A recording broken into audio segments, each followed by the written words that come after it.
Welcome to another episode of Sanctuary Radio. This is a podcast brought to you by Sanctuary Recovery Centers. Our mission is to break the stigma surrounding addiction, to empower others to live addiction-free lives, providing hope to those who suffer from addiction and offer continued care and true healing. Here we are, another episode of Sanctuary Radio. Oh my God, it's Friday. And there she is. And first and foremost, my co-host, Hailey, live from Oklahoma. Hailey, what's going down? Oh, not much. I went coyote calling last night, so we're going to do that again tonight once we're done with this. Wow, sounds like a real turned up Friday night. We're going coyote calling. Yeah. I mean, is that what we do out here in Oklahoma? Is that what you guys do? Oh, yeah. It's hunting season, so we're going to go coyote calling, and then we're going to go midnight catfishing at the lake. So. I mean, are we talking about noodling? You going to get elbow deep? No, I don't do noodling. I'm scared to even get in the water, so anything I can catch with a pole, we're good. Okay, You're in on that. So we got Hailey live from Oklahoma. She's here. And then, of course, our co-host today, the one and only Ronnie, a.k.a. Ronnie No Matter What. Ron Alessi's in the building, man. Here's our co-host. Why don't we... Ron, what's up, brother? What's going on, Jay? I mean, here we are. Me and you again? Again. Didn't we just do this? We did, and I don't think it's ever going to get old. I just absolutely... First of all, I want to say, Hailey, take some pictures of this whole coyote calling and the and the midnight catfishing. I'm really interested to see what's going on out there.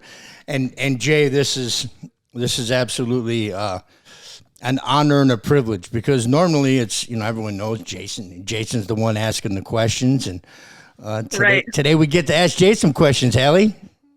I know, I'm excited. We get to me too. Turn him in the hot seat, but I know he likes to talk, so he's kind of secretly excited. I know it. Oh, I think everybody knows that I like to talk. Yeah. Maybe I should listen more. If I wasn't camera shy, though, I'm pretty sure I would be pretty talkative.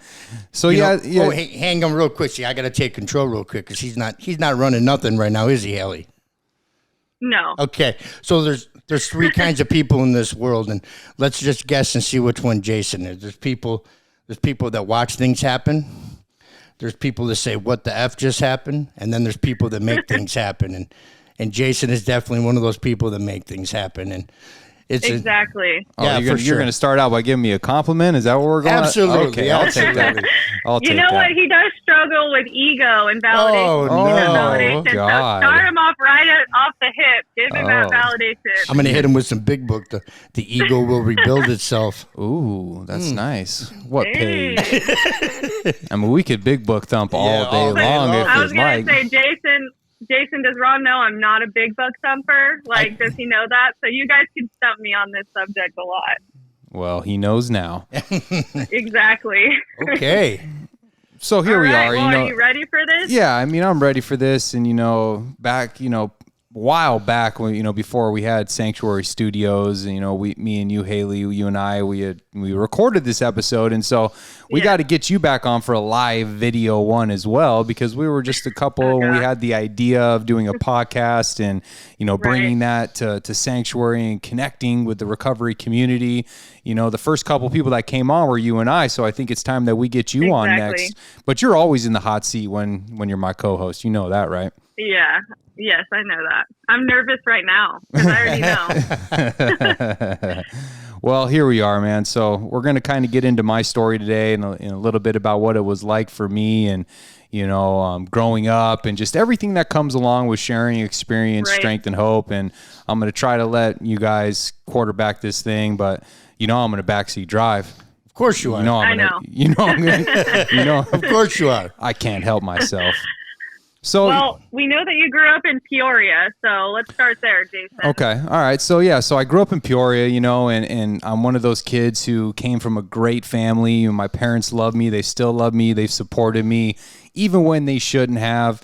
And they continue to be those supportive, loving parents. I have a brother, shout out Michael,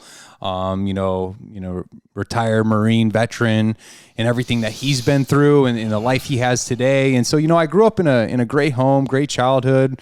There wasn't really any trauma that I can recall that was any part of my story. It just wasn't there.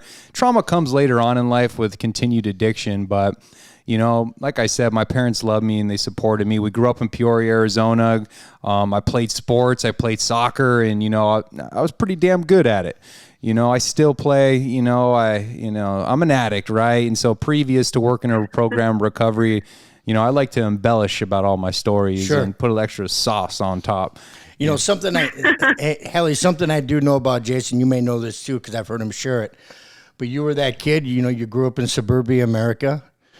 And what did you use to bump on your stereo while you had on your lap driving around Peoria? Oh, I'm bumping Biggie. I already know. Yeah, I'm bumping Biggie, right? 'Cause I'm gangster. Gangster, right? Yeah, I come from an upper, middle class home. There wasn't anything that I wanted for. I had everything, needs and wants. My parents were phenomenal.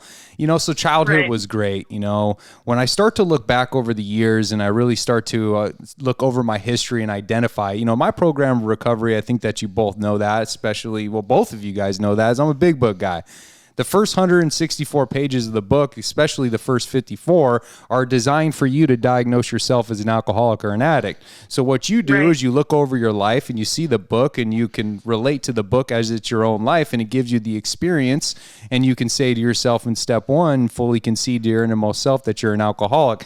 And so I look back through my history, and there's so many defining moments for me when I could just see just the progression of my disease and everything that came to it to be where it is today. So, the biggest thing for me was 8th grade. Sure. I was going to say, I already know this. We've talked about it so many times on this podcast. 8th grade. The one party in 8th grade. Yep. 1997? Is that the right? No, it's not the right year, but 1997, sophomore year in high school, was a good year.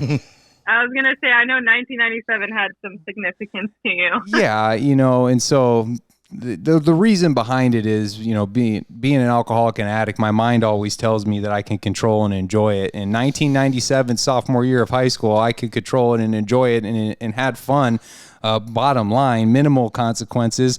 And every time I pick back up over, I'm 40 now. Every time I pick back up, I try to go back to 1997. My brain tells me that I can control and enjoy it. When you were the life of the party, right? When you were the underclassman that had that party. Tell us a little bit about that party. Yeah, and so that's what it was, right? So my dad let me have a party. We had a very nice home, pool tables, you name it. It was a perfect party house, My dad let me have an 8th grade graduation party. We had some beer, and the high school kids came to that party. And I remember right then and there, something changed, right? And what the shift is me seeking validation through others, people pleasing, ego, everything that goes along with ego, right? I mean, that's ultimately what it came down with. I tried to chase that feeling, that acceptance and validation through others. I tried to chase that same feeling, up until I found recovery, really. And I still struggle with it today at times. Right. So we had that party. The high school kids came. People were already talking about me in high school. I went to Cactus High School. Shout out Cobras. What was your high school mascot, Ron? It was an Indian. It was the Palmac Red Raiders. Oh, the Red Raiders? Nate. Hey, Jason, do you remember what my mascot was? Oh, my God, it's something silly. Hold on. Let me see if I could try to recall it real quick. I can't remember. Go ahead, say it, though. Think about where I grew up. Yeah, Wickenburg. I know Wickenburg, but there was something about it. It's like the most... Wickenburg Wranglers. Wranglers. The Wranglers. Wranglers, yeah. You're out there in Oklahoma wrangling some coyotes. Do you eat those coyotes? Yeah, no, we don't. It's just like population control. We had one kill one of our calves the other day, so we're gonna have that. Yeah, we ain't gonna have that shit. They gotta go. Yeah. So that's hilarious. Yeah, and so what ends up happening there for me, man, is I started drinking that night, and I liked the effect, right? I liked the effect produced by drugs and alcohol. I liked the effect. I was the life of the party, like Ron was saying. I could talk to girls. I was more sociable than I already am. And I just like the effect, When we talk about this disease that I suffer from, it's the alcoholic mentality. And it's character defects, that's my problem. And before I even became a full-blown chronic alcoholic, the character defects have been there. They were there. And the reason why they're so hard to shake in step 6 is because those character defects, lie, cheat, manipulate, steal specifically, they have value to me in my addiction. When I lied and it worked, So I called the phone company in high school and had them block the phone number, right? So my parents, they couldn't get that voicemail. The school leaves, your son or daughter's missed one or more classes today. Right. Now we ain't going to have that. That's actually pretty smart, Jason. Yeah, thank you. Thank you. So I blocked that number, right? Very, very resourcable. I mean, I try sometimes. Yes. Yeah. I mean, I try. It worked, right? And they're like, okay, so they blocked it, so I could ditch class without them finding out. And then, my parents were the type of parents where C's were unacceptable. They were just unacceptable. Instead of applying myself, I made fake report cards, right? Like I'm making forging fake report cards, passing them off to my parents, selling them on campus, progress reports, semester report cards, you name it. I did that for the whole 4 years, And a couple things that come along with addiction and wanting to classify yourself. For all of our listeners all over the nation, if you can think about these 3 questions and answer them truthfully, clinically they say, well, yeah, you might be an addict, right? And it's poor control over stopping when you want to stop. Well, I'm a blackout, piss on myself drinker. Like I'm the dude who fights everyone, wakes up in the morning with a black eye, can't remember anything, don't know where my car's at, don't know what happened, completely blacks out. The second one would be poor control over the amount you use when you use, or wanting to stop when you want to stop. Right. No off button. Off button. None at all. And then the third one, and for me, the biggest one, is continued use despite negative consequences. Well, I had some consequences, and those consequences back then in high school were minor consumptions of alcohol. And let's just say, I had too many to count. Sure. A lot of community service, right? But during this period of time, I'm playing soccer, man. And I've been the captain of every single team that I've ever been on. I won all kinds of awards. I traveled all over the nation. I was always gone at soccer tournaments. But the thing is if I was gone at a soccer tournament, my parents during this, let me back up. My parents during this period of time got a condo in Rocky Point. Shout out Puerto Penasco. You ever been there, Hailey? I've been to Rocky Point, but I was pretty young. I was probably like 11 when You ever been there, Ron? I've never been there. Oh my God. It's about a 3-hour drive from here and it's off the chain. Yeah, it is pretty fun. I've heard many stories. Oh yeah. You've heard a lot of mine. Shared with we me. could do Hailey, we might want to write this down and talk to production about it because we could probably do a whole episode just on Rocky Point and just shenanigans. Exactly. Because here's the thing is my parents had a condo there since, 95, right? And I've being, lie, cheat, manipulate, steal, made my own copy of the key. So I was playing soccer all the time and they wanted to be in Rocky Point. I'd be home alone.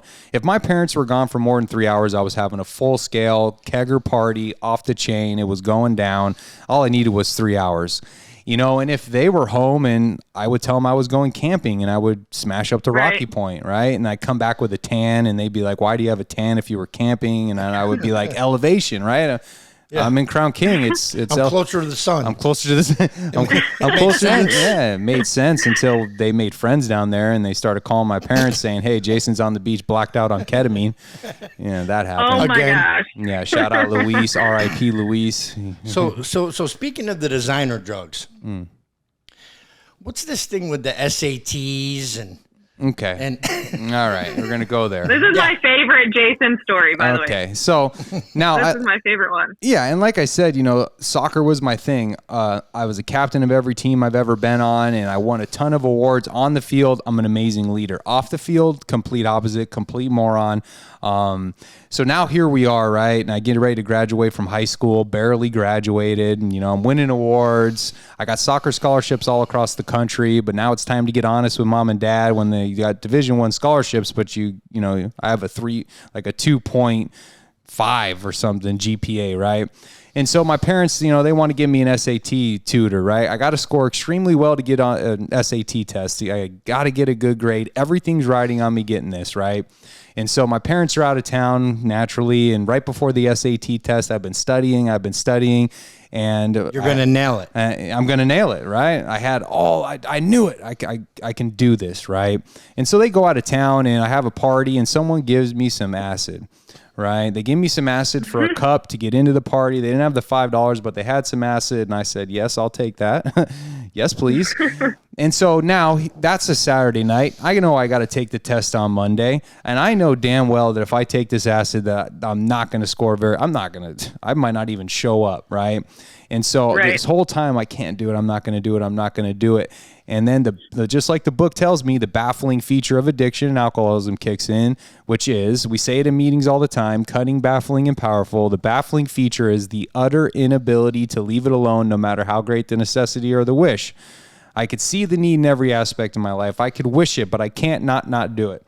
And so the baffling feature kicked in. I took the acid literally right before I took the test. Not a cloud in the sky. Oh my God, dude. There was many clouds in the sky that day. Yeah.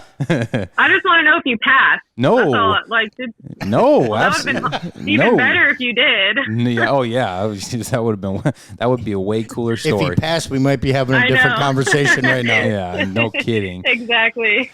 I remember Did you go on to... So go ahead. Yeah, I remember I started peaking on acid like halfway through the test, and I just remember I just made a design and just got out of there. I was in the cafeteria at Cactus High School, and I didn't score very well, and the soccer scholarships went away. But there was one coach who took a chance on me, and he ended up giving me a soccer scholarship to Phoenix College.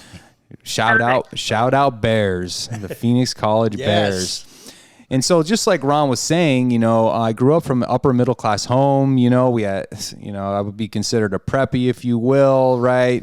But I'm gangster. Like, I'm so gangster. Like, I think I'm just, and I'm a people pleaser. And I like to tell everyone that I sold drugs and I was this big drug dealer. But the truth is I wanted you to like me so much that I would give you such a good deal on it, just so you would call me that I was always hustling backwards. Sure.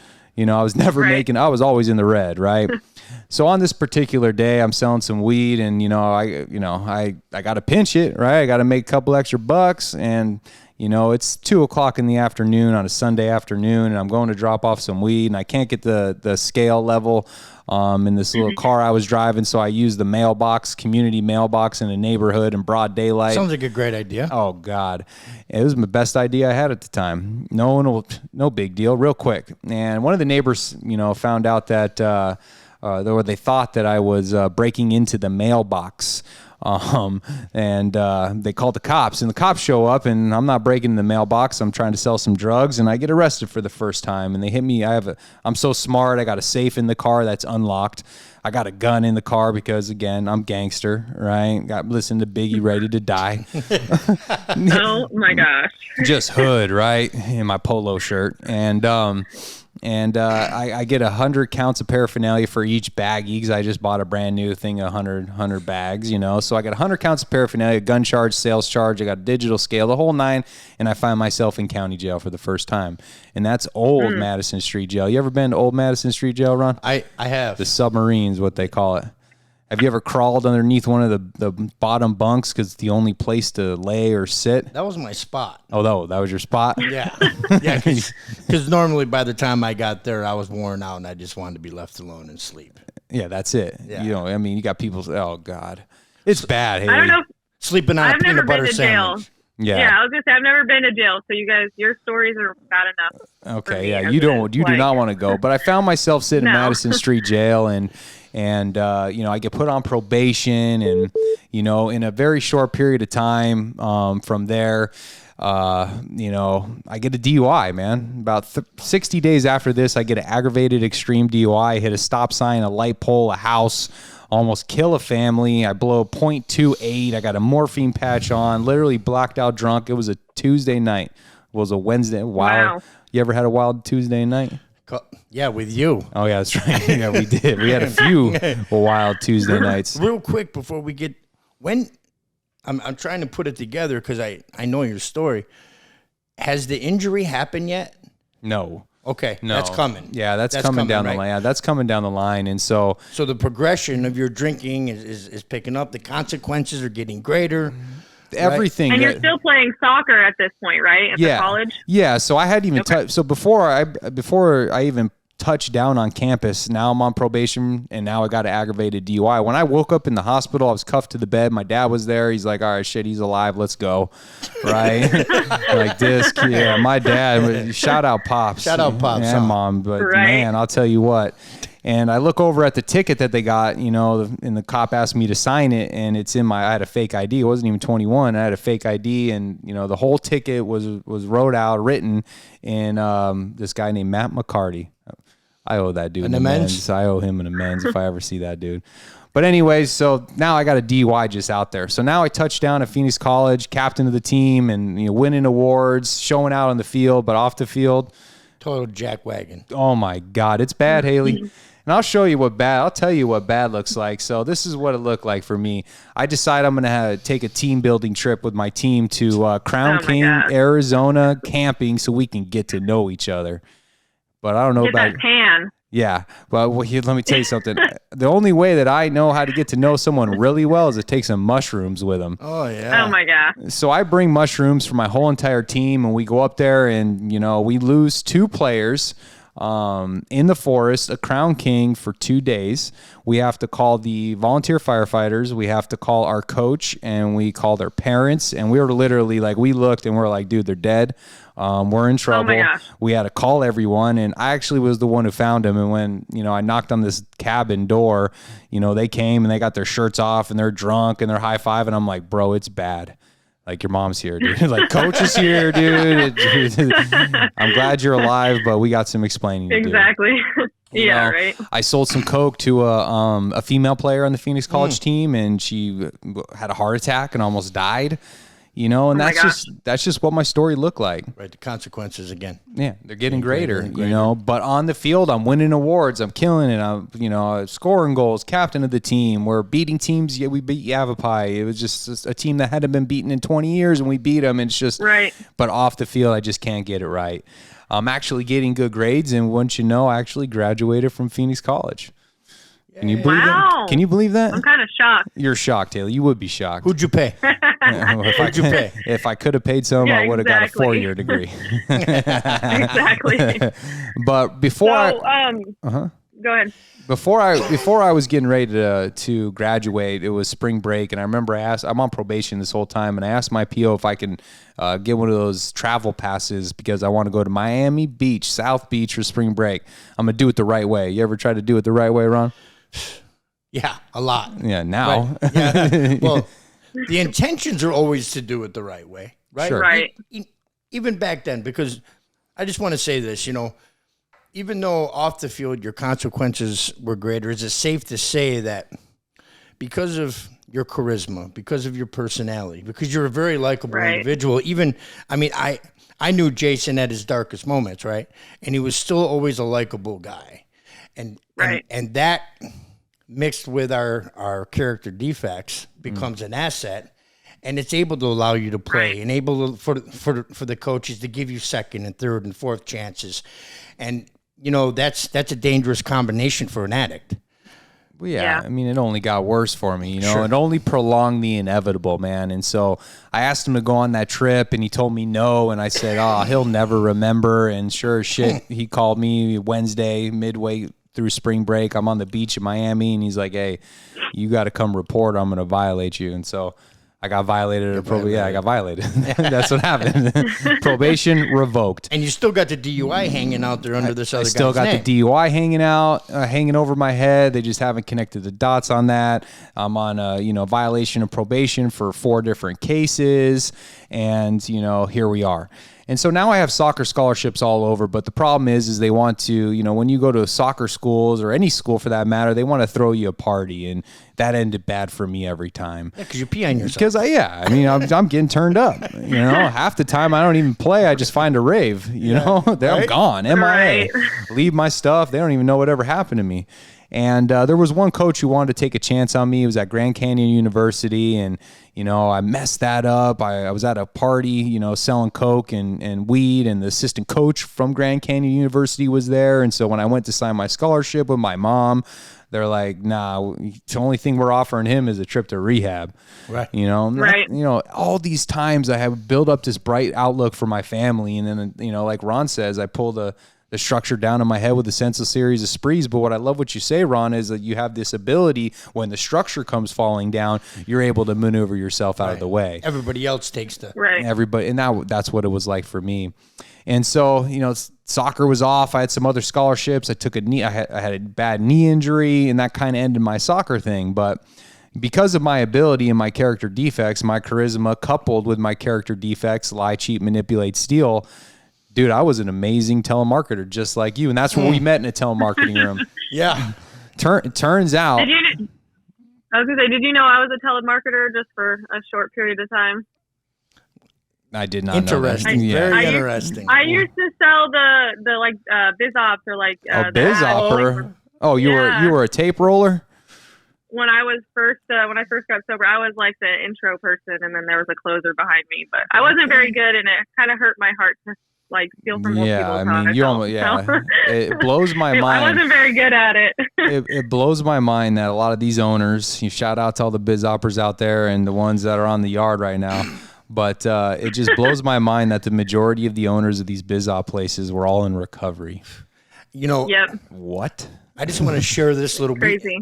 I want to share this quick little story, and I think you're going to be amazed I remember this. So real quick, when Jason and I had our own telemarketing company, and we'll get to that, we had a P.O. box where all the mail was going to.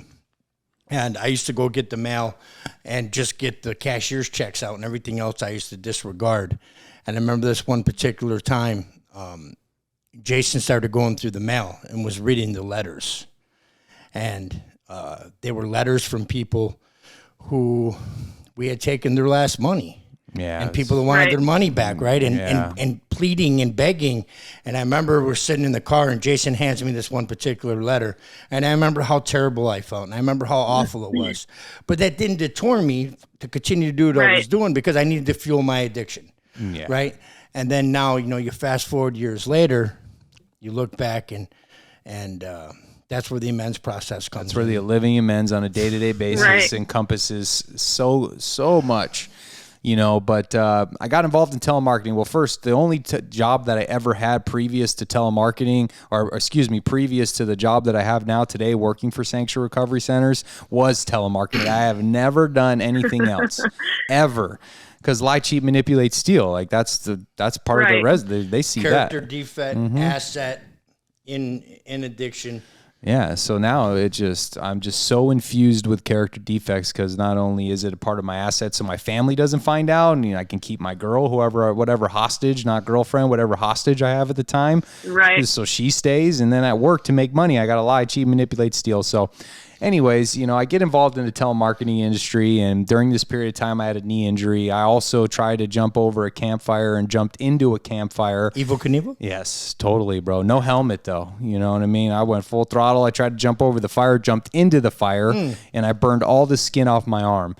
So when you have so when you have a knee injury and you have a second-degree burn over your whole arm, the first thing they want to do for both of those injuries is they want to give you Percocets. Narcotics, you know, and that's what really took me down through there. So now I'm getting scripts for about a year straight for both injuries. And, you know, I'm lying. I'm telling them I'm a 10 and it still hurts. And so over this period of time, now I start my own telemarketing office. I'm doing home security systems. It's actually legitimate somewhat. Pretty much it is, but kind of gets shady at the end because I get strung out. But I made on my job applications for the people that I hired, I made my own question. You know, are you on any prescription medications? Check yes or no. Because I need to know what you got. Genius. Because if you get anything that I like, then I'm going to hire you just so I can keep an eye on your ass and bring you there once a month. So now I'm eating 100 Percocets a day. It doesn't matter if they're 5s, 10s, 7.5s. None of that even matters. It doesn't. I'll eat as many as I can get. And so over this period of time, I'm getting strung out bad, you know, and I get turned on to writing prescriptions. And so now I'm writing prescriptions. This is 2003 and 4, and it was a hell of a lot easier than it's almost impossible today. But back then it was easy, and I was able to do it for a period of time. And just like everything, it goes so good till it goes so bad. And I get arrested. And remember, I'm on the run from probation. I have an aggravated DUI hanging over my head, and then I get arrested for forgery. In 2006, I get arrested for forging prescriptions. And, you know, it's a wrap, Jack, in Arizona. Oh, it's over, right? Like, I'm unbondable. It's not happening. I'm going to prison, you know. And I started with 8 counts of forgery and then ended up with like 283 counts of forgery when it was all said and done.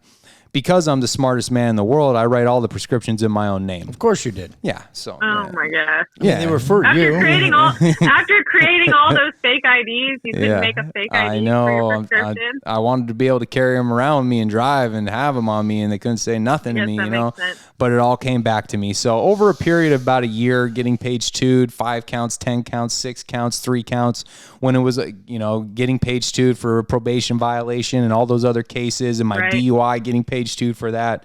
When it was all said and done, I sat there for a year in county jail. And I got a 3.5-year prison sentence, and I went to prison in 2006, and I went out to Douglas, Arizona. You ever been out to Douglas, Ron? I have. What, Hailey? Oh, you live in a Hailey unit? Yeah. Yeah, if you're there long enough, you can get the house in the back with a single man room. That's right. That's good living right there. You got to behave, though. Oh, you weren't behaving back then. No, not at all. Yeah, I understand that. Yeah, I understand that. And so I was out there in Douglas, and I found this thing called maybe one of you guys have heard of it. They're called push-ups. You ever heard of those things? Yeah, I just don't do them. Okay. Yeah. Okay. So we've heard of them. I'm not very good at them. Well, I thought that if I just did push-ups, my life would get better, right? I'd get out. I had all these plans, these dreams, these aspirations. I'm going to get out. It's going to be different this time. I'm going to start a business. I'm going to do it the right way. I'm going to make my parents proud. I'm going to get a good girl in my life. I'm going to stay sober. I'm just going to manage better this time. Yes, it's going to be better this time, right? And I didn't change anything, and I expected different results. I was sober the whole time, minus one relapse, another story, another time, one day. I get out in 2009, right? And I get out in 2009, I'm on a probation. I got a 3-year probation tail, and I end up getting into the auto glass business. What you know about the auto glass business, Ron? Well, the only thing I know about it is through you, and I just know it's it's a grind, it's a hustle, and it's the same as what we were doing just with auto glass. Right? Yeah, I mean it's all the same, Deceit. Good liars do well. Yeah, it's replacing windshields for sand pitting. You know what I mean? Convincing. For a short time, I got into the auto glass thing at the same place for a short time in their call center. And it's just the same thing, convincing people to get a new windshield when they don't need it. Mm-hmm. Right? That's exactly what it was. And so I got out. I got, some friends of the family. They put me on, and anyone who's, Mega Auto Glass, it ran by the mob, let's just call it what it is. And I met my wife there. Shout out Ash, most amazing person ever, who's loved me even when she shouldn't have, and she deserves all the praise and all the credit because she is. Yeah, she's awesome. She is. Woo! I put her through some things, and she still loves me to this day. It's a miracle.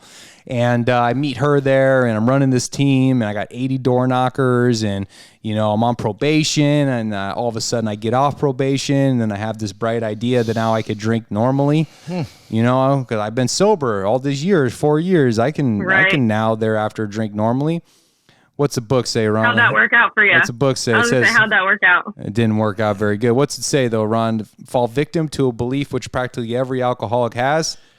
That somehow I can control and enjoy my using. Yeah, that is long period of sobriety and self-discipline, right? Allows me to be able to control and enjoy my using. A great obsession, right? It's we will chase that. Yeah. Gates of insanity or death. And for many people, just real quick, I believed that my entire life. Even when I had exposure to the program, I thought that a period of relief, I was able to manage better this time. I can do it. Right. Yeah. And so I fall victim to that belief that I can control and enjoy my drinking because I've been sober for 4 years. I decided I'm going to go to Vegas with my best friend, shout out Baker, who's sober now over 10 years from working through. Shout out Baker. Shout out Dudley, my two best friends, dude. They both got a decade sober each through the program of Alcoholics Anonymous. Big shout out to them, and friends since first grade. And so me and Baker, we go to Vegas. It's one night. It's Halloween, right? He's dressed up as Dog the Bounty Hunter. I'm dressed up as the ShamWow guy. And we're just going to have some drinks, right? One night, not a big deal. Well, I wake up blacked out, and like the hangover, right? Don't know what happened. It wasn't really like the hangover. There's a baby in your room? No, Carlos wasn't there. Carlos wasn't there. Mike Tyson's Tiger wasn't there in the bathroom either. The only thing was I blacked out, pissed myself. Here I was, right where I left off. It's the progression of the disease, man. And I remember my friend Baker during this period of time, toward this 24-hour period of time, was in the bathroom quite often. I knew he was doing something, but he didn't want to involve me in it. And, I had spent all my money. It was just, I was hungover. And I said, hey, man, whatever you got, I need you to break out. And so he does. And it's 80 milligram Oxycontin. And here we are, man, off to the races. Right. But I had a good job and I was making money and I drove a Mercedes and things was good. But the only thing is the Mercedes had no insurance. I'm always late on the payments. Always. Right? Like I put $1.33 in gas in it, right? 4 times a day, right? Just to turn the gas light off. But I get car washes every week. Right. Car looking clean, and you're still kind of like that though, with your cars and your shoes. Well, I keep them clean, yeah. Yeah, exactly. That's what I'm saying. I know you take that thing to the car wash all the time, and so unlike my car. Yeah, and so here we are now. I'm doing drugs again. I'm doing pills, and they take 80 milligram Oxycontins off the market, and so the next best thing is heroin, right? And that's the transition for a lot of different people, right? And so now I'm doing heroin, and I'm losing weight. I'm not looking so good. And we take this, I start taking my top salesmen to all the cities in Arizona. We were in Wickenburg. We were in Lake Havasu. We were in Bullhead City. We were in Safford. Right. We were in Flagstaff. So we would take a week and we would take our best guys. We'd stay up there in a hotel for a week and we would door knock the whole damn city, get all the windshields, and we would just do that every single week in a different place. And so during this period of time, I'm strung out in heroin. So it doesn't matter if I got 10 grams, 20 grams, 3 grams. It's never enough. It's never enough, right? And so I'm running out. Right. I have to drive back in the middle of the night, right? So this particular trip, I'm in Safford, and I run out like I do every trip Wednesday, and I decide I'm going to drive back in the middle of the day. There's an employee of mine that is also I got strung out, and so me and him, we drop the guys off in the neighborhood, and we smash back and to pick up. We meet our the dope dealer dude out in Apache Junction. We're driving back through the hills of Globe. I nod out at the wheel, and I roll a brand new company vehicle, man, and I paralyze somebody. Dang it. And I remember to this day, I could hear him scream. I could hear the accident. I could hear the screech. But, when that happens, right, you would think that my first thought would be to check on his well-being, right? But it wasn't. My first thought was, where are the drugs at? I need those. I got to get rid of them. I can't get in trouble. I didn't even go take care of my friend during this period of time. And it was just a bad thing. Luckily, I didn't get arrested. And, I got back to work a couple days later. They brought me another vehicle. I come back to work, and something about insurance purposes, they were a little upset about that accident. Sure, just a little bit. Yeah, they were upset about it. Major injury, and the company car registered to the company. So I got fired. Right. During this period of time, my wife becomes pregnant. We're, in the midst of having our first daughter. And, my disease is just getting worse and worse and worse. I get introduced to a little bit of crack cocaine, Ron, huh? You know something about that. Yeah, actually a lot of it, right? Yeah. Crack cocaine is, it's a love affair that you have to have the passion for. Yeah. I guess you could say. Yeah, no doubt. And so now it's just getting worse and worse and worse. And finally, I can't lie. I got a pregnant wife. We have no money. We're broke constantly. I keep trying to start my own businesses. They're failing because I'm strung out and I'm not working. I'm getting high and I'm boosting and I'm stealing and I'm lying to everyone. And finally, I can't lie anymore. And I get honest with my wife, and she sends me to Community Bridges. I go to Community Bridges. Man. Yeah, on Mesa Drive. Shout out CBI, Mesa Drive. Yeah, I didn't know the difference. I thought that's what they all were like. Evac, baby. Yeah, well, well, I know. We all know the difference now. That's usually the last resort. That's just being honest. Sure. And so I do the 7-day detox program. My wife finds me a place to go because she knows that I'm not going to be good in 7 days. I go to Crossroads Arcadia. Big shout out to Crossroads. Crossroads. Doing the work in the trenches. In the trenches. And I go to Crossroads Arcadia. I do the 16-day right track program, but I'm cured, and I got a wife. She's pregnant. I got to get everything back. I don't got time. I can't stay here this 90 days. Are you kidding me? I got to get a job. I got to get an apartment. So finally, they let me get a job after 16 days. And I say, where's the closest telemarketing company? And I walk to this telemarketing company about a mile away. And I walk in this telemarketing company and I meet Ron.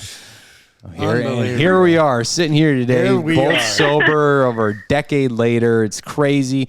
I walk into this telemarketing room. I meet Ron. He shows me this industry, and I take off from it. I make a $2,000 check my first week, and I go back to Crossroads, and I say, I'm good. And a TV. I won a TV that week too. I forgot about that. Wow. Yeah, and I leave broad daylight at Crossroads. Never paid him a dime. And what I know it to be today is what the book calls self-knowledge, right? They told me everything I needed to know about addiction. Self-knowledge would fix it. I'm going to be fine now because I know everything, right? I didn't treat it. I didn't put any action behind it. There was no consistency. Nothing changed. I just had a little bit of awareness, but no action. Right. Sure.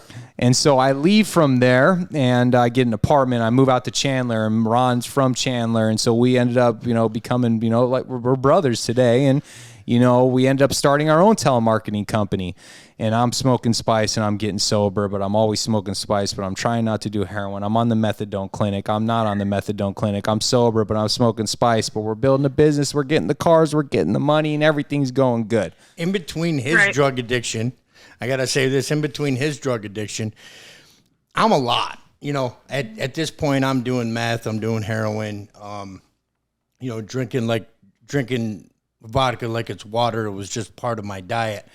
And in the midst of all his chaos and trying to hold his family element together at home and be able to perform at our business, it was a full-time job keeping me out of trouble. It was a full-time job keeping me on track because we were a team, and I was the key that started the car. And poor Jason. How many times he show up at my house and because of my girlfriend chasing me down the street with a baseball bat or a samurai sword, Hailey, or the cops are there again. Oh my God. Hailey, it was, oh my God, you wouldn't even believe. You want to talk about toxic relationships? I know you know a little bit about that. I was going to say, I bet I know.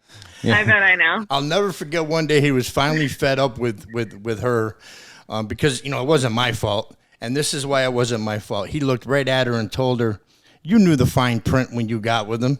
Yeah. And oh my God. Oh my God. Yeah, don't play stupid. Yeah, you know what it is. So, but Jason, and again, going back to what you said about your wife, about Ashley, I consider her a sister, the journey I've been through with her personally. And back then, Ashley took care of me and just wanted me to be okay. And just a huge shout out to Ashley. Right. And I love her. Yeah, she didn't owe me nothing, but Ashley always had a glass of milk for me and always had a meal and wanted me just to. She didn't know what was going on with me. She just thought I was insane. Yeah, she thought you were. Shout out, Ashley. Yeah, she thought you were nuts. That's awesome. And so now here we are running a business together. We're making money, but our drug addictions are getting worse on both ends. And, it always ends up the same way with catching cases. And so that's what we both did. We both caught a bunch of cases. We always say it. We're not co-defendants. We're not co-defendants. We should have been, but we're not. Yeah.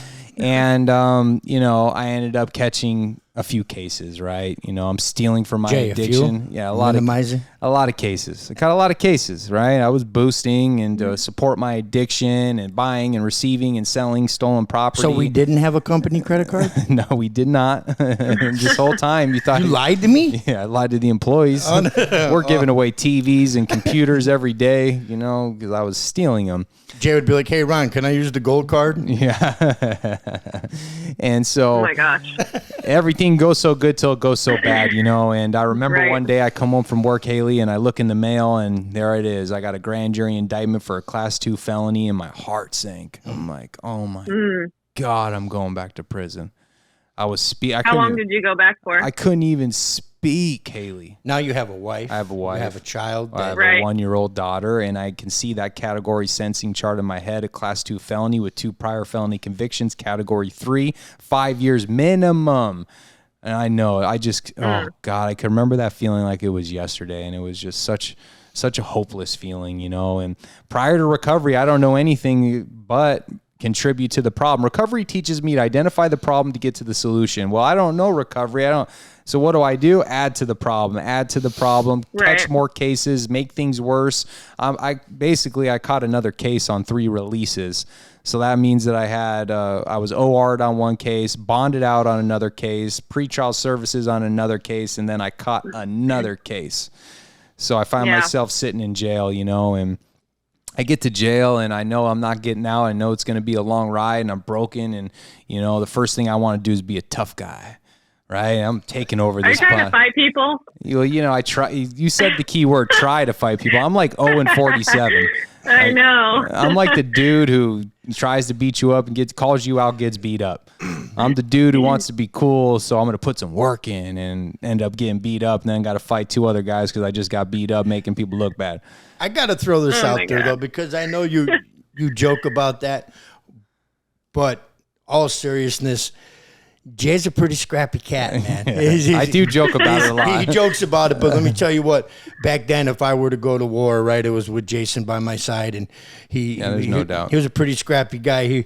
He was tough from the inside out. I joke about it a lot, but I joke about it all the time. But, the truth is I do that because I always wanted to, act hard. I got to be hard. I got to be gangster. I got to commit violence. But that's not how, I don't want to do that. Every time he got arrested, he would think he's not getting out, and he would come out with one of those jailhouse haircuts. I'd be like, "What are you doing?" He'd be like, "Well, I didn't think I was getting out, so I went all the way." Yeah, I got a haircut. Got the high fade. Yeah, I got the high fade.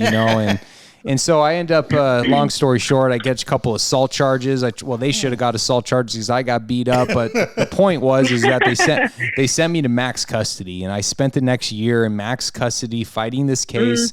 I got hit with the repeat offender program, mandatory aggravated sentence, looking at 12 to 14 years for a year straight. I can't even speak. Plus, I'm on every psych med in the pod that anyone takes. I'm getting them if I can. And when it was all said and done, I caught an 8-year prison sentence. And I go to prison in 2014 on an 8-year prison sentence, and I end up starting on a higher custody yard, and so I got some fear of using, and I'm broke, and I don't got any money, and my wife's struggling. I left her with nothing, Hailey. I left her with nothing, right? She had to borrow money from my mom to put it on the phone. That's how bad this thing got for me, and so here I am in prison now, and I'm, I don't even know how I'm going to do it. I'm counting calendars. I'm trying to figure out how my daughter's going to be 9 when I get out. She's 1. I can't even wrap my mind around it.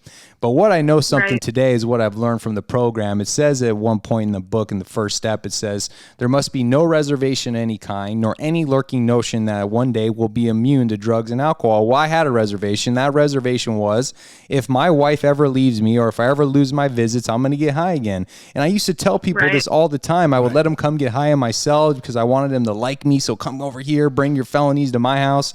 Sure. And they'd say, Jay, you want to get high? Because I'm solid. Yeah, because I'm solid, bro. Yeah, I don't even trip. I get it. I relate to that aspect of it. Like, I used to do things just so people liked me. Yeah, I mean, I just want you to like me. I'll keep point for you. Don't even worry. But they'd say, "Gee, you sure you don't want to get high?" And I would say, "Yeah, no, I'm good. But if my wife ever leaves me." It's on, right? And so I work my way down. I've been now for a couple years, and I work my way down to a minimum yard. And my wife's and my daughter's coming every weekend to see me. And I've been hitting. I remember I found push-ups in 2006, so I'm doing push-ups. I'm looking good, right? So Ash can't keep her hands to herself, right? Right, visitation. Right? Visitation. She can't keep her hands off me. She's gonna kill you. Yeah. I think that's. I was gonna say. I think that's roles reversed. I was pretty sure you probably couldn't keep your hands off her. That's what happened. You're right. And so I couldn't keep my hands off her, and I ended up getting some tickets, and I caught a major ticket. And, they hit me with a conspiracy to commit misconduct and visitation. Class A ticket, took my visits for about a year. No phone calls, no visits. And remember, I had that reservation, and that reservation was there. It's a pre-planned relapse. That's what it is. And so when I lost my visits, I got high. Right. And so now here we are. I came up on a cell phone. I'm making drops on the yard. I'm getting high-speed foot chases with the cops. I'm dropping weight. All I'm doing is getting high. I'm selling dope. I mean, I'm just a full-on situation, and it's bad, right? Like I tell people I had a worse drug habit in prison than I ever had on the streets. I was strung out worse in prison than it's unbelievable to me, And then it goes so good till it goes so bad. And they finally, the yard, I was out in Florence North Unit, big shout out to all the North Unit All-Stars. You know who you are. And, you know, they send me to Kingman because they're sick of me, right? I get to Kingman and I'm not making friends, you know, and they're like, hey, you're new to the yard. You're on blocks. Blocks mean, Hailey, that you can't make any moves on the yard. You can't buy drugs. You can't, you know, have anybody send you money. You can't get on the cell phones. You can't do nothing. No stores, nothing. 30 days. We got to keep an eye on your ass. And right. I tell them straight up, like, bro, I'm strung out. Like, shit, you're going to have to whoop me. And they did. They did. Yeah, they did. And I could laugh about it today, but, you know, I was penciling ass whoopings right into my day. I got a scar above my eye. I look at every time. My 2 front teeth, I thought I was going to lose them. They are still to this day sensitive to cold water because they got knocked in a fight. I got in so many fights in such a short period of time. I'm penciling ass whoopings into my day. Finally, I had enough, and I call out the head of the building. I'm like, hey, what's up, tough guy? You got to send these youngsters. I'm 100 pounds, dude. I'm fucking, dude. You got to send 2 in on me. Why don't you handle your business like a man? Well, what's up, you know? And he handled his business shit. I got beat up bad that day, you know, and there was blood on the ground, and the cops came through to do their normal, you know, walk every hour, and they seen the blood, and they locked the pod down, and they said, you know, we're going to do knuckle body checks. And so they strip you down, Hailey, and they check your body for bruises and marks. And I'm beat up. I got a black eye. I got my eyes super glued together, you know. Oh, my gosh. And they immediately cuff me up, and they take me to jail, right? And to the hole. And so I get into the hole, and here we are now. I know I'm going to have to take a UA, and I got another bright idea. So and this is your favorite story, Hailey. You asked me if I was going to share this one right before we started to record this. I had this bright idea that if I put like 6-inch pubes in the cup when they UA'd me, that it would contaminate it. Makes sense. Yeah. Oh my gosh. Like they would open it like a snake and be like, "Oh my god," and close it back. No, thank you. Nah, that shit. They it tested. Didn't work. They tested right around it. A week later, I'm reading policy. I'm telling my neighbor through the vent, "Hey, homie, I read policy, 37C-4. It says if there's anything floating in the cup, it's contaminated. I beat this one, bro." Yeah, well, right? Sure as shit. They tested right around it. I caught a UA. And so now, I know I'm not going to be able to call my wife, see her again for another year. I'm in Kingman, Arizona. I'm in the hole, and I just want one more phone call. I just want one more phone call to lie to my girl, to tell her it was this is misunderstanding, this UA. They've done me wrong. It's contaminated. It's false positive. Can you send me some money? And I love you. And I just wanted that one call, and I just wanted that one call to be able to lie to her and tell her I love her. And, and if you've ever done any whole time, it's extremely difficult to get a phone call. And so a whole week I'm banging on the door every time they walk by. I mean, we're locked down 23 hours a day. I'm banging on the door. I need a phone call. Finally, Sunday night shift change, 10 p.m. I know that my phones are off Monday morning, and it's a wrap. No communication for the next year, and I fucking lose my mind, dude. I had a break from reality, dude. I became the dude who kicks his door and yells and screams and floods his cell and fucking wiles out and spits at the cops and I lost it, bro. I lost it, man. And the cops came, Hailey, but they didn't bring me a phone. The phone to use, they brought the cell extract team. And I remember, man, I can remember this shit like it was yesterday, man. They extract me out the cell. They put me in a restraint chair. I got a spit mask on. I'm, strapped down to this chair, and they roll me into a porter closet where they keep all the cleaning supplies and mops and brooms, and they sat me in there. And I sat in there for 3 hours, man. I just started to cry. I couldn't believe what my life had become, man. I was like, oh my God, this is my life. I sat there for 3 hours. They dumped me on the ground. I remember when I laid there, I'm just physically dependent and dope sick and feeling like shit and underweight and had a shit of softball, and I'm crying. I'm in the fetal position. I had a couple big realizations. And the first one was that love is an action word, right? And then if I love my wife and my daughter, what are my actions showing? If I love my wife, why would I call her for money, lying to her about it every single week? If I love my daughter, I haven't seen her for 2 years because I wanted to get high on the yard, but I love her. It's the same thing, man. My actions reflect. If I asked anyone in the midst of their, addiction, if they love their kids or their moms or their families, they're going to say yes. And they mean that with everything, and that is true. But the facts is that your actions reflect, if you're anything like me, that you hate them. And my actions reflected that I hated everyone in my life. My wife wanted a divorce. My parents didn't nine me out, blocked me on the phone. My brother hadn't talked to me in a year. I had no friends. I had no family. I had nobody. And I'm in this hole in Kingman, Arizona. I got a 3-year prison sentence left. And right then and there, I was given the gift of pain and desperation. And I finally, dude, I had been to that point. I had been there before, but the problem was I got relief, not recovery. And I thought relief was recovery, but it didn't work, right? And I sat in that hole for 90 days with no TV by myself. And I sat there and I prayed and I worked out and I just prayed and I prayed and I prayed. And finally, after 3 months of in the hole by myself, it was time for me to move. And I thought for sure there was one yard in the whole system they're not going to send me to. And that one prison yard was Florence, back to North Unit. And once you know, man, where'd they send me back to? I was going to say. You know, we talk about this all the time, right? We talk about that there is no coincidence in God's world, right? And everything was for a design reason, Jane. You went back there and you were able to walk through the fear and face what was in front of you. And you know, I say this all the time. We talked about it last night, right? God wears people clothes. Hold on 1 second. Hold on real quick. I lost her. I can't. Technical difficulties. Hey, we cannot have you on the line, not on the line for this part because I'm getting turned up right now. I was going to say, this is my favorite part. You don't want to miss the miracle. But yeah, like you were saying, Ron. So you show up at North Unit, and I know there must have been so much going on inside your mind, and you were at that place, right? You were at that place. You just came out of the hole. You had probably so much fear, so much unknown. You didn't know what was going on with your family. You said it yourself. You didn't have anything or anybody. And at the place that you least expected it. Right. You show up, and some men loved you when you couldn't love yourself. Right, Jay? Yeah, I mean, that's exactly what happened, man. And so I went back to North Unit, and first off, I had... You know, I owed a lot of money when I left that yard, so I knew there was going to be some tough conversations. But there was one person in particular, big shout out, Josh S., and I owed him some money. I actually gave him fake Western Union numbers. Here you go, brother. You know, I gave him some numbers that didn't work. There was no money to collect with those numbers, and so I knew he was my friend, and I knew that I at least wanted to make it because that's the only program I've ever worked, steps 1 and then step 9. Right. Yeah. I can't lie anymore. I'm powerless, unmanageable. I'm sorry.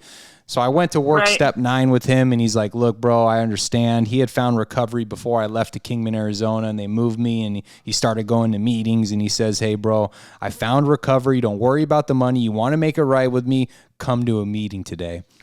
And I was like, all right, I'll come to a meeting. And I walked into a meeting, and from that moment, my life changed. Like it says at the end of the doctor's opinion, man, there was a bunch of men in that room who I got high with or I knew in their addiction. Right. And I couldn't even recognize them. It says in the book, from a trembling, despairing, nervous wreck emerged a man brimming over with self-reliance and contentment, right? I knew it was them. I recognized their features, but from there, all resemblance had ended. The way they looked, how high they held their head, the tone of their voice, the look in their eye, their physical appearance, they became visual proof to me that if they can do it, then I can do this thing too.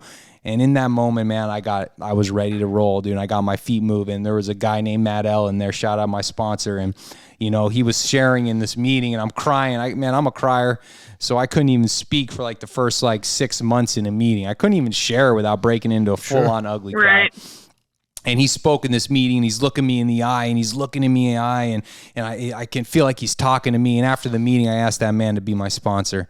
And I start working the steps, and I take vigorous action, and I start to look over my story like we've kind of done here, and I'm relating it to all these different parts in the book, and I could see how all these things just relate to me, and I'm diagnosing myself as an alcoholic and an addict, and finally, through that experience, I was able to, to understand that I'm powerless. Once I start, I can't stop. I obsess over wanting to change the way I feel, and I put anything into my system, and a physical reaction comes, and that physical reaction is called craving more. The phenomena of craving. Exactly. That's what makes me different, and I came to believe in this power, but identifying this power is the most important part, right?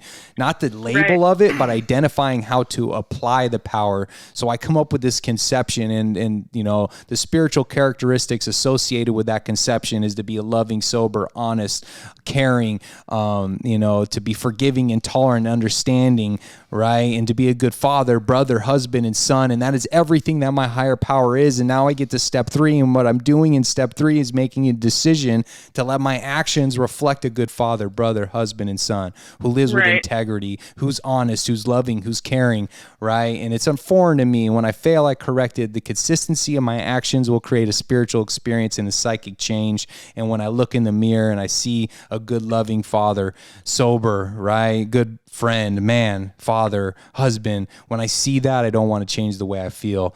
And I got into a 4-step and I looked at these resentments and these fears and this sex inventory and these relationships. And I start to understand the action steps behind changing them and correcting them and living in God's sufficiency and looking at my part in resentments and understanding what interdependency, a healthy relationship is, the characteristics associated with it. And so now I actually have the tools to apply that gives me the ability to overcome the things that have been blocking me from the sunlight of the Spirit. I get honest in step 5, create an identity in step 6, and reaffirm my 3rd step with a decision with step 7. I start making amends, and 9 times out of 10 with my amends, just like the book says, the unexpected happens. And I get an inventory, and I am able to start my day with prayer and end my day with prayer. My life fucking changes, man. And during this period of time, also, I went on to teach a drug class for the next 2 years. I taught a drug class. Shout out Ms. Franz and the substance abuse counselor. And I taught this drug class for years on the yard, and I worked with thousands of men. And I sponsored probably 100 men on the yard. I taught back to basics over and over again. Right, I was the guy, man, and I just helped and I helped. The same cops who ran me off the yard allowed me to speak to every newcomer that touched down at Florence North Unit. The first thing they did when they came to orientation is they saw me, and I would talk to them about recovery and extending that hand that I'm responsible for of the Fellowship of Alcoholics Anonymous and all the recovery community. And I did this for a consistent period of time of 3 years. So when I get released now, March 19th of 2021, now I'm ready. And my wife picks me up, man. And the Goodfellas were Karen, and Goodfellas is sitting on the hood of her car with her arms crossed. That was Ashley sitting on the hood of the car with her arms crossed, like, all right. And I hit the ground running. But, the first thing I did is I got a service commitment, man. The first thing I did was called my sponsor. Jay, before you go further, there's something I want to say, and I think it's very important because people that know you and have heard your podcast and have heard you share in meetings, and I say this as a proud friend and somebody that I call a brother, how God used you and used your experience. Jason, just for a moment, I want you to take a breath and wrap your mind around how many people God has used you to help and their families, and hundreds of men that I personally know that I've met since we've been out of prison. Guys that you have affected their life and affected their children's life and affected their families in such a positive light. And our whole entire life, you were destroying that family dynamic with people around you, right? You talked about it in your stories, the car accident, the friend that was dying, and, just it goes on and on. But Jason, you've helped so many people, and you will continue to help so many people, and it's something that it's okay to be proud about that, and you should be proud. And I'm proud to call you a friend. I love you, bro. Oh, I love you too. You're such an example, bro. I'm literally crying over here. Thanks, Ron. Yeah. Don't cry, Hailey. Please don't cry. That literally gave me goosebumps, and I have tears in my eyes. So that's beautiful. I love it. I mean, Ron's my brother, and we've been through this thing, dude, for a long time together. From active addiction, I get out of prison, and I find out Ron's out of prison within a week of me, and he's been doing the same things. He just started from the day he touched down on the yard. He didn't believe me. I didn't believe him. I had to meet him at a safe ground. Let's meet at a meeting. But my wife picked me up, right? And the first thing I did was go to a meeting, man, and get a sponsor and get back into the steps and get a service commitment. I had a service commitment with Salvation Army. Shout out to the Sally, and I was over there, and I was Monday nights, right? I got my non-negotiables, my recovery right away in line, right? And I had these plans. The best thing about a plan is, the most important thing is the execution of the plan. Goals you don't achieve are good ideas. I didn't want to have good ideas anymore. I wanted to achieve some goals, and I had some goals, right? And some of those goals were to, pick my daughter up from school every day. And today I pick my daughter up from school every day. tuck my daughter into bed. I tuck my daughter into bed every night, and I haven't missed a night since I've been home. And I tuck her into bed, and I talk to her, and I give her a kiss, and I tell her how much I love her. I get to tuck my daughter into bed every night. I wanted to work in behavioral health and sanctuary recovery center. I met Joey when I was in prison, and sanctuary recovery centers, man, they employed me within 2 weeks of being out of prison. Shout out Joey for his inreach. Shout out Joey for going out there, going into the prisons. He still goes into the prisons, you know. He still does every Thursdays. Yeah, he's still going, you know, and I wanted to work in recovery, and I got a job in recovery, and I got a fingerprint clearance card in recovery that Doug Ducey signed off on. I mean, are you kidding me? Thank you. I wanted to coach soccer. Today I'm in my second season of coaching soccer. They trust me with 11-year-old girls. I get to coach soccer today. I want to play soccer. Today I play in 2 leagues. I wanted to be a good husband. Today I'm a good husband to my wife. It might not always be easy because it's difficult, right? I'm difficult at times, right? And I don't practice the principles of the best of my abilities at all times. And I continue to grow, and I continue to try to do these things. But today I know I'm a hell of a lot better husband than I've ever been. I wanted to have another baby. Today I have an 8-month-old little girl. Shout out Gigi. Wait, hey Jason, when did you get out of prison again? I got out March 19th of 2021. Okay, let me add the math up. You guys got busy really quick on that second baby. Oh, on the second baby? Yeah. Yeah. I hadn't even been home a year yet. I was gonna say, you know, and I wanted to repair relationships, and today I have a freaking house key to my parents' house. You know, it brings a tear to my eye when I get to go over to my parents' house and you know, do yard work, right? Because I get to contribute to their life instead of take from their life. You know, all these goals. I wanted to start a podcast. I have my own personal podcast. Shout out Powerless to Powerful. My co-host Ron's co-hosting today. You know, I have a second here with Sanctuary Radio, then another platform. I got people reaching out to me. It's just, there's so many different things. The blessings, the promises have continued to rain down on me, my family, and in my recovery community. It's just an honor, the life I get to live today. But it's ultimately comes down to putting service before anything and keeping God before anything and helping the next man who suffers. And no matter what way I can help him, I'm there to help him. Because my whole life, Hailey, I thought that if I can just weather this storm, my life would get better. If I could just get off probation, my life would get better. If I can get off parole, my life would get better. If my wife would trust me, if I could weather that storm and get her off my back, my life would get better. If my parents would let me in the house, if I could weather this storm, my life would get better. But what I found out is it's not about weather and storms. It's about learning how to dance in the rain. Love it. And this program and men like Ron and women like you, Hailey, and Sanctuary Recovery Center's team and my sponsor and Adam T and Josh S and all the North Unit guys in the recovery community today, what they taught me in the book is where the answers are at. The book taught me how to dance in the rain. And so today, here we are. You know, I get to have an amazing life, and it's not perfect at all times, and I'm not perfect at all times. But I'll tell you right now, I wouldn't trade the worst days I have in addiction for the best days or the worst days I have in recovery for the best days I had in addiction. I wouldn't go back to it even if I could. So there's a little bit about my story. I know it's extremely long-winded. I know I didn't let anyone else really talk, but I was going to say, but that's okay. We knew that would happen. We knew that was going to happen, and so. You know, it's been an honor to share this moment, to re-record this, having Ron here, my co-host live from Oklahoma. You know, continue to follow the Sanctuary Radio, Sanctuary Recovery Centers. We got new facilities opening up. You could reach us anywhere. Hailey, where could they find us at? They can find us on TikTok, Instagram, YouTube, Facebook, all at Sanctuary Recovery Centers. We also have a website, sanctuaryrc.com, and we have our upcoming networking event October 18th, Tuesday, 11 to 2. It's going to be awesome. We have Kim Humphrey from PAL speaking, and it's super exciting what we got going on. Hope to see you at that event. It's going to be awesome. We're going to have some great food. It's going to be great.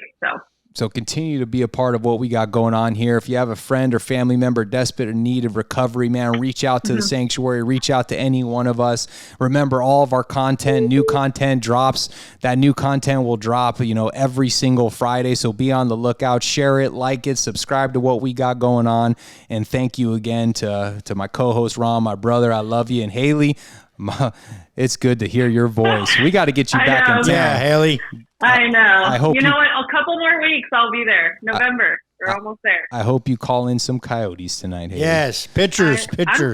Listen, I'll send you guys some videos. Please. And I'll send you some pictures of me catfishing. It should be pretty interesting. So. Well, I hope you have a wonderful weekend, Hailey. And to all the listeners all across the world, tune into the next episode of Sanctuary Radio because you won't want to miss it.